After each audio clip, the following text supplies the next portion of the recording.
Hi, Joe Hillner with Remax Complete Solutions, where we guarantee the sale of your home or I'll buy it. Today, we're going to talk about selling your home on your own without an agent to save the commission. Ask anyone who's tried this before, and they'll tell you the second the for sale by owner sign goes in the yard, the phone starts ringing. And it'll ring a lot. Unfortunately, most of the calls you're going to get are not from prospective buyers, but more likely from realtors looking to obtain your listing. And while the idea of selling the home on your own and saving that commission might sound attractive, it can be a source of frustration if it's not done properly. So the key is to be properly prepared and make sure that you follow some carefully organized steps so that the home is not on the market longer than you expected, which can end up costing you more money than you had hoped. If that were the case, if it sits there for a while, that's the point where most homeowners who are trying to sell on their own get frustrated and decide to give up. But it doesn't have to be that way. There are certainly plenty of examples of homeowners who have successfully sold their homes on their own and for good money. So what's important is to be prepared, as I said. So here's a key insider report that's designed to offer some insider tips so that you'll understand the elements that are necessary in order to successfully attempt this very arduous undertaking. So I'm just going to go through that real quickly and give you the opportunity to hear these inside tips, and then I can send it to you if you're interested. First one is to price the property right. It's absolutely critical. I talk to a lot of sellers, and there's always an emotional attachment to the price. Unfortunately, it is market and market fluctuations that determines the price you're going to get for the house. What you paid for the home, what you think it's worth, what your neighbor told you he thinks it's worth, what you want to net, what you have to have. All those are emotional attachments, and they have unfortunately nothing to do with what the property will actually sell for. It's the buyer and the market that determines the actual price that it's going to sell for. And don't forget, terms matter as well. And if in fact it's often those terms that can be major determinants that lead to a successful or an unsuccessful sale. You want to make sure that you have not only a realistic price, but that you've got a good understanding of the costs that are going to be involved, so you can provide yourself with what is essentially a net sheet. So you know at the end of the transaction how much you're going to have left in your pocket, what are you going to walk away with. Second, you want to prepare your home. Look at it through the buyer's eyes. The first thing you want to do is walk out to the street and take a very hard look at the curb appeal of your property. Make sure that first 10-second impression, which is absolutely critical in a buyer's eyes, that it really pops, that it just screams welcome, warm, inviting, colorful. Just make sure that first impression is very important. And then when you go inside, walk around and look at the property from, again, the buyer's eyes.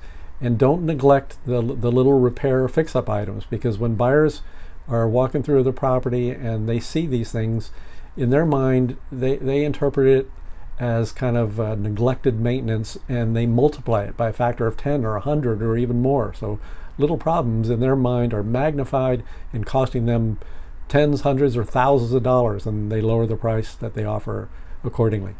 Third, you want to make sure that you've collected all the legal documents that you're going to need in order to successfully handle this transaction. So it means you need to put together a seller property disclosure, because you're legally required to disclose material or latent defects.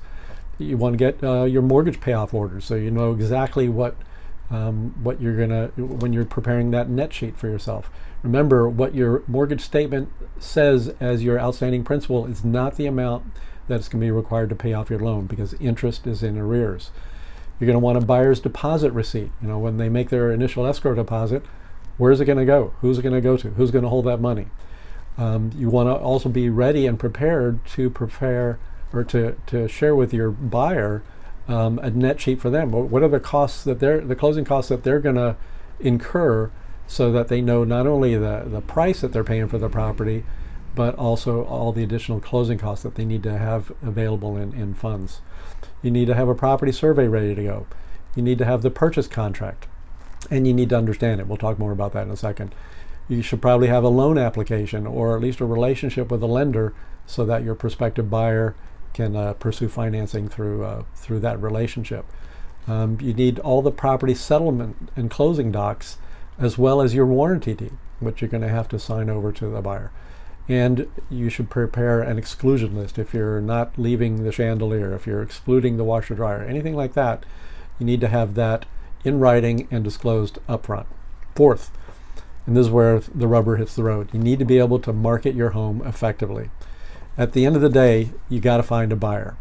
And whether you're putting ads in the local newspaper or blasting it out through social media, which is certainly a great way to do it, just putting the sign in the yard is not going to be enough exposure for you to sell your home. You also want to consider, can you reach out to buyers who are working with buyers' real estate agents, because you don't want to neglect them. You want as big a pool of potential buyers as possible. Don't forget out-of-town buyers. We're down here in the South Florida market, and it's not only buyers from other parts of the country, but buyers from other countries, literally all over the world, that represent our markets. You need to find a way to reach out to them so that your property gets visibility and exposure to all of them. And then once you get this marketing machine rolling, you need to be available. So you have to be able to answer the phone, return messages, be able to schedule showings, be available whenever and wherever, and as often as possible, so that you make the whole process, you facilitate the process for a potential buyer. Fifth, when you're getting your showings, you have to remain objective and try and remove as much of the emotion as possible. And the easiest way to do this is to remain in the background, physically hang back. Let them walk through the property, let them just get a sense for it. I know you're probably concerned about security. Certainly you can keep one eye on them, but you should have already locked away any valuables prior to any showings. But I can tell you from experience, there isn't anything that will kill a potential deal quicker than an overeager seller hoovering over a potential buyer, trying to point out too many features of the home with too much enthusiasm. It puts the buyers off. They can't wait to get out of the house fast enough. So don't do that. Just give them a little bit of space. Let them kind of bond with what hopefully will be their new home, and you'll find much better results. 6, you want to pre-qualify your prospects. You don't want to be wasting your time with potential buyers who can't afford your house or really have no true interest because of other disqualifiers. You're selling a 3-bedroom, 2-bath, and they need a 4-bedroom house. They need a pool. You don't have one. You're listed at $500,000. Their max budget is $350,000. So you don't want to be wasting your time until doing the showing with people who aren't qualified or not serious or not able to purchase your property. When you finally get an offer, that's number 7, you need to be able to negotiate effectively and knowledgeably. And this is where having some experience can really make the difference. The first thing is you need to have read and understand the purchase contract inside out, because the buyer is going to have lots of questions and you need to be able to answer them, especially what are the ramifications for many of the clauses. For example, the inspection period. That's always a big point of negotiation, the length of the inspection period, but also what's covered and what protections do you have, and more importantly for the buyer, what protections does he or she have, and you need to be able to explain those.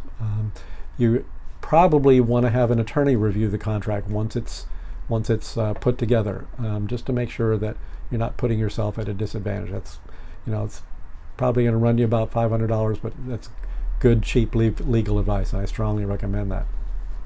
When you're in the middle of the negotiations, as early as possible, this is number 7, you really want to try and determine the timing and motivation of your buyer.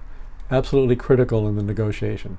Why? Because if they're in a hurry, they've had a job relocation, their lease on their rental is running out, then you know that they've got some serious sense of urgency and they need to move fast.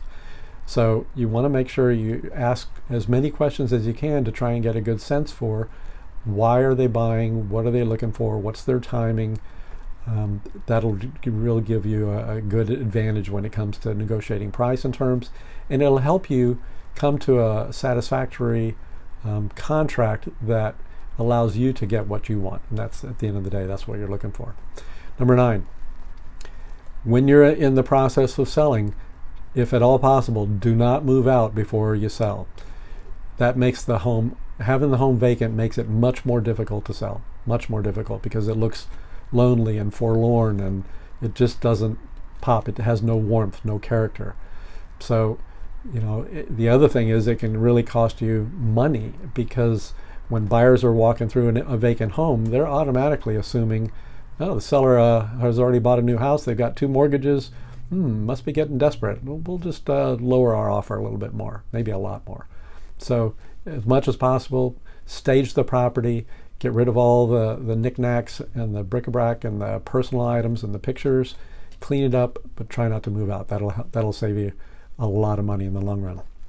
And 10th, and most importantly, you need to understand your why. Why are you selling? What is your timing? What is your motivation? This can really affect what price you list it at, and the amount of time and money that you spend on preparing the property for sale. If you're in a big hurry and you got to move it fast, you can't ask above market value, because those are 2 mutually exclusive terms there. So understand your timing and motivation. Keep it in mind at all times, especially when you get to negotiation, so you don't lose track of what's most important to you.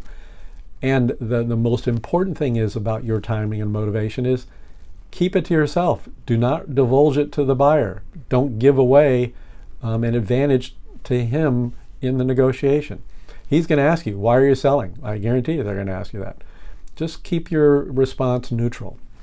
Quote, my housing needs have changed, unquote. That should be your standard answer. My housing needs have changed. If they press you, just, you don't have to answer that. You're not required to. And if they're going to try and push you, again, they're looking for an advantage to use against you in the negotiations. So don't give their money away. All right, so those are the 10 insider tips that will help you sell your home on your own. If you decide to go that route and you would like a little more information, I'd be happy to mail you the actual report. And all I need is for you to call me, text me at 561-609-0657. Give me your address. I'll get that right out in the mail to you. And as always, thank you for watching. If you like what you saw, please click on the like button. If you know of anyone else that could use this information, don't hesitate to share it with them. Again, Joe Hillner, Remax Complete Solutions, signing off for now. Thanks. Have a good day.